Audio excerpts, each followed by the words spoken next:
Hello, ravie de vous retrouver pour ce live quotidien, un live par jour pendant 365 jours de partage, de résonance pour vous permettre, pour ceux qui prenaient le temps de vous arrêter et d'écouter, de laisser vibrer et bouger à l'intérieur de vous ce que ça vient bouger.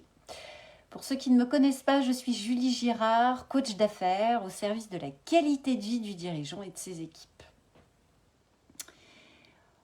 Aujourd'hui, j'ai envie de vous parler d'une expo que j'ai vue avec mon fils. On s'est fait un commando tous les deux pour braver le métro, la pluie, la flotte parisienne et aller à la découverte d'une expo temporaire où j'ai trouvé pas mal de processus parallèles avec l'entrepreneuriat et la vie du dirigeant. Et voilà, je voulais partager avec ça, je voulais partager avec vous ça ce soir. Ouh, je vais remettre dans le bon sens. L'expo, c'est une expo spécifique sur les forces spéciales. Donc c'est une exposition au musée de l'armée à Paris, aux Invalides. Et donc il y a des objets, du matériel, des extraits qui sont utilisés par les forces spéciales, notamment des choses absolument inédites qui sont sorties, bien sûr visibles par tous, mais qui restent de l'ordre du grand public. Et il y a en fait de nombreux témoignages de commandants, d'hommes, de femmes aussi, qui témoignent un petit peu de cet univers, de cet état d'esprit spécifique des forces spéciales. Donc les forces spéciales sont les forces armées qui viennent justement sur des commandos spécifiques en cas d'attaque terroriste ou de défense, qui suivent des entraînements très particuliers et très durs. Et il y avait justement à un moment donné un témoignage entre les forces spéciales, l'entraînement en France et l'entraînement aux États-Unis. Et avec voilà, des différences légères sur lesquelles je revenais, mais trois éléments qui ressortent systématiquement dans les caractéristiques justement des entraînements. La première, une des caractéristiques que partageait justement un commandant et puis sur les instructeurs, c'est qu'en fait on forme les hommes à ne jamais abandonner. Quoi qu'il se passe, que ce soit la mission, les hommes, le contexte. Et d'ailleurs, ils sont entraînés là-dessus, on les challenge au moment de leur entraînement, on les pousse à bout, on les pousse au maximum. Ce qu'ils disaient d'ailleurs aux États-Unis sont encore plus extrêmes qu'en France, mais systématiquement de les pousser mentalement pour qu'ils ne lâchent jamais une mission, un homme ou ce sur quoi ils sont missionnés. Et c'est vraiment coûte que coûte de les habituer, quoi qu'il se passe, de ne jamais lâcher. Et ça, je trouve ça super intéressant justement dans le processus parallèle avec l'entrepreneuriat. Quoi qu'il se passe, quelle que soit la situation, quel que soit l'événement, ben, finalement, on s'aperçoit que garder la ligne sur l'objectif, le cap, c'est une des caractéristiques de mon point de vue, ça n'engage que moi, mais de mon point de vue, de l'entrepreneur et du dirigeant. Donc la première des choses, c'est quoi qu'il se passe, ne jamais lâcher, que ce soit une mission, un coéquipier. La deuxième chose, c'est que y a justement des valeurs qui sont partagées, dont fait partie justement la persévérance, mais pas que, sont des valeurs hyper fortes.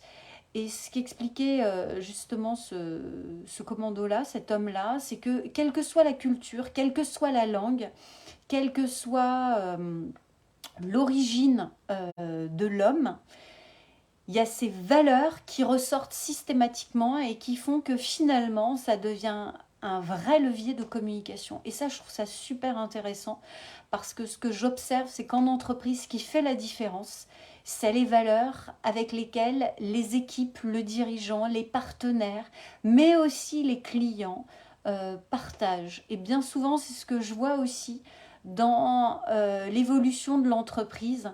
Et ben, plus l'entreprise s'affirme, plus l'entreprise évolue, plus les valeurs deviennent un vrai GPS. Et finalement, le choix aussi des clients se fait avec des valeurs communes. Et c'est ce qu'on retrouve justement sur ces commandos-là.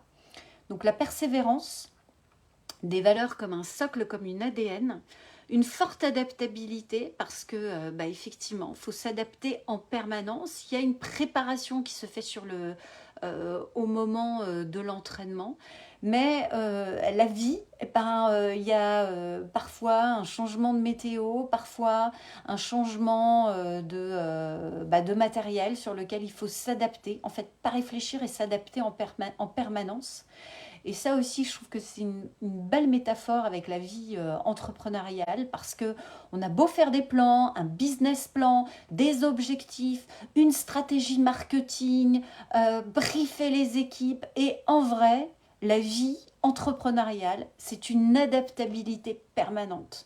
Parce que peut-être que tout ce qu'on a prévu à un moment donné, il y a un chamboulement économique qui fait que en fait ça ne peut pas marcher, qui fait qu'il y a une conjoncture spécifique qui fait qu'à un moment donné, même tout ce qui a été prévu, va falloir faire preuve d'adaptabilité, que ce soit au niveau technique ou conjoncturel. Et je trouve que là aussi c'était assez intéressant. Et puis un autre trait, ce que témoignait un, un autre commandant, c'est que parfois les équipes se retrouvent dans des circonstances où c'est glauque, c'est pas évident, euh, c'est même parfois angoissant, où il y a des enjeux qui sont très très forts. Et en fait, il disait, une des clés pour tenir coûte que coûte dans toutes les situations, et ben en fait, c'est de relativiser, de mettre de l'humour.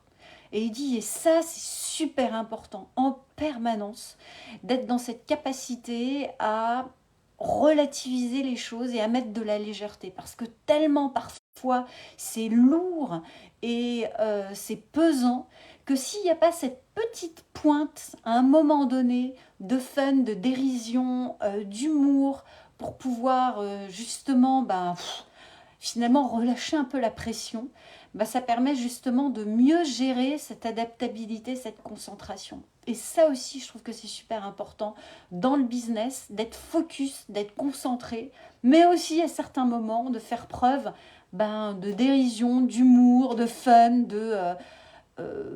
parfois quand on se plante, de se planter avec humour, de prendre les choses avec recul et dérision parce que ça permet aussi de lâcher finalement l'enjeu, de lâcher la tension, de lâcher la crispation qui parfois remet un peu de légèreté dans les circonstances et dans l'évolution entrepreneuriale. Voilà des tips que je retrouve beaucoup dans la vie entrepreneuriale, avec aussi ces témoignages de femmes, parce que ces hommes de terrain, mais aussi ces femmes de terrain, il y a des femmes de terrain, partagent une vie, construisent une famille. Et ça aussi, ça fait partie de tout l'écosystème. Et c'est ces témoignages de femmes qui sont à la maison, s'occupent des enfants, doivent concilier aussi ce mode un peu secret, furtif, qui explique qu'au début, elles sont comme toutes les femmes, elles veulent planifier, anticiper, faire plaisir, faire plein de surprises. Et qu'en fait, quand elles retrouvent leur homme qui revient de mission, elles ont appris à lâcher prise parce que d'abord, elles ne savent pas dans quel état elles vont le retrouver. Est-ce qu'il va revenir en étant indemne physiquement, mais aussi psychiquement? Est-ce que la mission a été complexe? Est-ce que la mission a laissé parfois des séquelles psychologiques? quand il y a des hommes qui ont disparu ou quand il y a eu des chocs assez forts. Et finalement, elles expliquent qu'elles-mêmes sont embarquées dans ce processus-là et apprennent à vivre au jour le jour, à être dans une gratitude permanente, de se dire yes, un jour où finalement ça se passe bien, j'ai des nouvelles, un jour où on a pu profiter pleinement ensemble et apprennent à vivre aussi dans cet instant présent et à être effectivement dans la projection, dans l'anticipation de se retrouver, mais aussi dans cette adaptabilité de se dire je prévois des choses et en même temps j'accepte aussi parfois de ne rien prévoir, de ne pas planifier de vacances, de ne pas planifier trop de choses à l'avance parce que j'accepte aussi de vivre au jour le jour avec l'état émotionnel, la présence ou pas de mon homme et de concilier finalement sa vie dans ce cadre-là. Et là aussi, je trouvais ça intéressant dans cette agilité et comment finalement cette vie d'agent spécial embarque tout un écosystème avec lui, un peu comme la vie de l'entrepreneur. Alors peut-être pas sur ces modes aussi extrêmes, on est bien d'accord, mais aussi dans la vie entrepreneuriale. On voit bien la différence entre les familles d'entrepreneurs et les familles de salariés dans la mesure où parfois, quand on est entrepreneur, il faut aller sur le pont, il faut être d'astreinte un peu plus fortement avec les équipes. Je pense à ces entrepreneurs du BTP qui parfois doivent gérer des chantiers d'urgence ou des coups de rush. Et puis, comment ça, effectivement, finalement, c'est une partie entière aussi de la vie de famille. Et voilà, je trouvais ça intéressant de faire ces processus parallèles. Une expo que je vous invite à faire pour ceux qui sont parisiens, je crois qu'elle est jusque début décembre sur Paris, dans un musée qui est assez chouette aussi, au niveau architectural, qui est assez exceptionnel.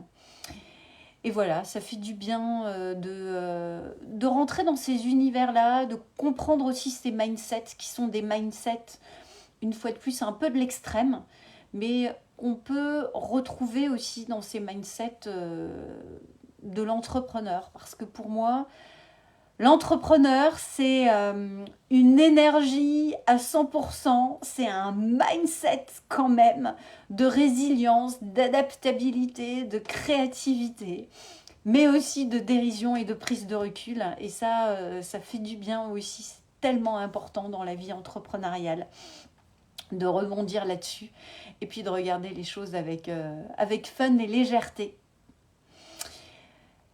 Voilà les amis pour ce partage du jour. Je ne sais pas comment ça résonne pour vous. Est-ce que ça fait écho dans votre propre vie entrepreneuriale ou dans ce que vous en connaissez? Je serais ravie de lire vos feedbacks et vos commentaires là-dessus. Je vous souhaite une magnifique soirée, un magnifique dimanche soir pour aborder la reprise demain, que ce soit pour les parents ou les non-parents. Un super lundi plein d'énergie et d'enthousiasme pour reprendre cette belle semaine. Grand merci à vous du temps que vous prenez pour vous poser, pour écouter, pour laisser vibrer à l'intérieur de vous, pour partager aussi. Au plus vous interagissez, au plus vous faites fonctionner aussi cet espace-là qui est aussi votre espace de prise de conscience et de prise de recul. Je vous souhaite une magnifique soirée et je me réjouis de vous retrouver demain. Bye bye!